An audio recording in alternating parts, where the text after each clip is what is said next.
quero dizer com isso? Que quando a gente pensa assim, nesse versículo, essa primeira parte do versículo 14, e o verbo se fez carne e habitou entre nós, há aqui uma coisa para a gente tirar muitas consequências. Eu não tenho como fazê-las nesta hora, e nem sei se teria como fazê-las numa vida inteira, mas há muitas consequências para serem tiradas. O que significa dizer que o Filho de Deus se fez carne? O que isso significa dizer?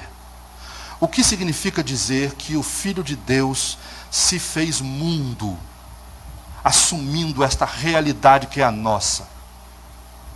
É claro, a gente pode, num primeiro momento, dizer assim, mas espera aí, isso aqui é uma coisa exclusiva que aconteceu há 2000 e poucos anos atrás, que tem só um alcance próprio para aquele momento. Então, a gente teria que fazer um único esforço para compreender aquele evento, um esforço teológico, de poder tirar dali aquilo que significa para a história da salvação. Bem, tem isso também, mas tem muito mais do que isso, muito mais do que isso. Deus se fez carne, mas não se fez uma carne especial. Ele podia achar assim, não, a carne do menino Jesus era uma carne especial, sabe? Ali tinha uma carne, não sei. Não. Deus não se fez uma carne especial. A carne que Deus se fez e que teve como sua morada é a carne de todos nós. De todos nós. E por carne aqui, eu estou pensando essa experiência que a gente faz da vida. Não aquela experiência moldada para que os outros vejam, mas a experiência real da vida, essa que a gente sabe como é. A carne que Deus escolheu para habitar neste mundo é a carne das pessoas bem colocadas no cenário social, cultural, religioso, é também. Mas também é a carne da gente que está à margem da história. E Jesus fez essa experiência permanente. Mas para não ficar falando exclusivamente lá, fazendo memória daquilo que está distante, a carne que Jesus assumiu, se nós fôssemos olhar para a nossa volta, é esta que nos preenche a todos. É a carne do religioso e do não religioso. É a carne do justo e do injusto. Do correto e do corrupto. É a carne do heterossexual e do homossexual. É a carne do homem e a carne da mulher. Da criança e do senhor e da senhora. Sabe? É esta realidade, não é uma coisa especial, é isso que nos faz. Deus habitou isto. E Deus habitando isto, decidiu assumir as dores e as delícias do que é ser gente. Sabe, o Natal tem esta radicalidade. Não há não, eu tenho que me preparar para Deus. Tem umas coisas assim, né, que às vezes a gente fica meio louco pensando nisso. Eu tenho que me preparar.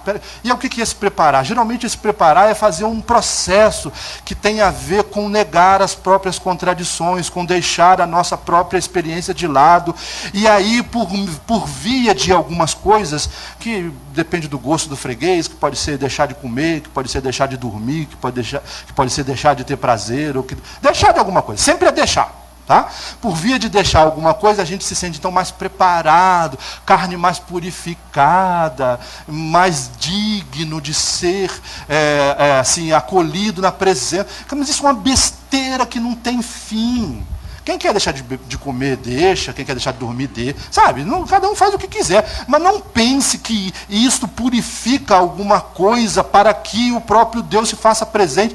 Deus se fez carne. A carne real, a única que existe, a que é comum a todos nós. Ele não trouxe do céu seu corpo, ele assumiu este que é possível na história.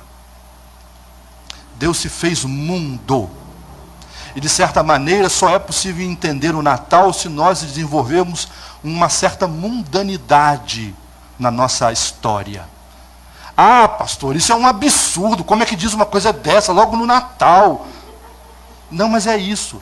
Uma mundanidade no sentido de que há uma necessária experiência das coisas reais para que a gente consiga entender o que é Deus se aproximando desta realidade. Se nós não conseguimos perceber isto, esse chão mais cru da vida, se a gente não consegue perceber isso, a gente não vai entender o drama do que significa o Natal. Deus se fez carne e habitou entre nós, sabe? Essa palavra é muito importante. Ele não veio aqui para ficar de hóspede durante um tempinho. Ele não veio e voltou, como alguns no passado diziam, né? Ele vinha enquanto tinha que fazer coisas maravilhosas. Mas naquilo que é a coisa comum da vida, Deus saía e ficava só o homem. Não. Ele habitou. Habitou. Então não há nenhuma coisa que nós não experimentemos na nossa vida que ele não tenha experimentado. Que Jesus de Nazaré não tem experimentado. E Deus permaneceu ali com todas as experiências que aquele homem viveu ao longo dos seus, possivelmente, 33 anos. Isto daqui tem o poder de dar sentido, como eu dizia, à nossa vida para além dos espaços litúrgicos, do espaço da religião. A nossa vida inteira é tabernáculo de Deus. Inteira, toda a nossa existência, ela na sua positividade e ela na sua negatividade. A vida assim como ela é, crua, dolorosa às vezes, agradável muitas outras, mas às vezes profundamente incômoda. Essa semana, duas notícias duras, assim, que aliás, de uma coisa que vai se agigantando cada vez mais. Duas notícias de suicídio. Uma de um pastor em Araruama, e uma aqui do nosso lado, de um menino jovem, da primeira igreja batista, ali na Paulo Barbosa. A vida é... sim, e eu não estou dizendo isso para dizer, mas foram para o inferno. Gente, pelo amor de Deus, a gente tem uma pressa de botar as pessoas no inferno, que é uma loucura, né? Não comento isso para fazer qualquer lamentação, mas só para dizer o seguinte: a vida tem dores tão profundas, que levam as pessoas a coisas tão loucas e radicais, sabe? Mas isto ainda é a vida. Ainda é a vida, ainda é o que nós temos.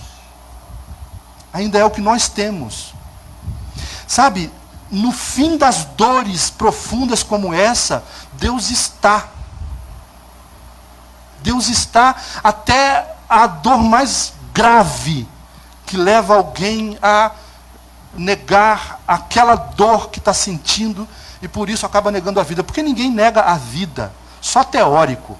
Quem chega a uma condição radical dessa está negando a dor que está sentindo, não está negando a vida.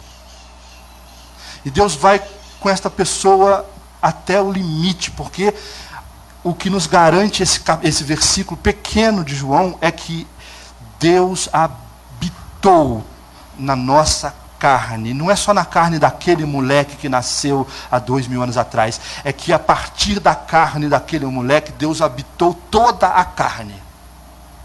Toda ela. Isto é a notícia do Natal. E aí a segunda notícia do Natal, a que está na segunda parte do versículo, é só para ajudar a gente a entender a primeira. A primeira é: e o Verbo se fez carne e habitou entre nós. A segunda: e vimos sua glória, como a glória do unigênito do Pai, cheio de graça e de verdade. Então o que João está dizendo é que no Filho, em Jesus de Nazaré, naquele homem, e assim, aquele homem Jesus de Nazaré era um homem carregado de todas as contradições que uma pessoa é capaz de ter, Porque senão a gente falsifica esse homem. Porque um homem que não experimenta aquilo que eu experimento, então eu não posso chamar de homem, é uma outra coisa. Então, peraí, se Jesus não teve as experiências que eu tenho, inclusive aquelas que me parecem profundamente contraditórias, se ele não foi capaz de experimentar isso, estou fora. Não quero nada com esse cara que diz que eu posso ser alguma coisa como ele, mas ele mesmo nunca foi como eu. Mas que sentido tem? Sentido nenhum.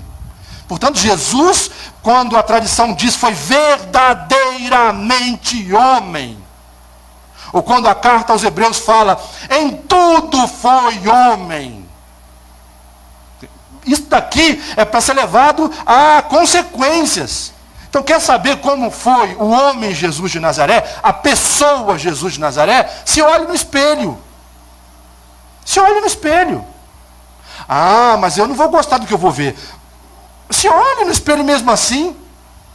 Porque foi isto. Foi assim. Foi pessoa. E aí o que diz o evangelista? Nós vimos a sua glória. E aí nossa mente é levada a pensar, nossa, eles viram sempre coisas muito impressionantes. Porque a glória de Deus só pode se dar em coisas muito impressionantes. Mas se a gente percorre o evangelho e for procurar assim, muita glória, a gente vai perder 70% no mínimo dos evangelhos.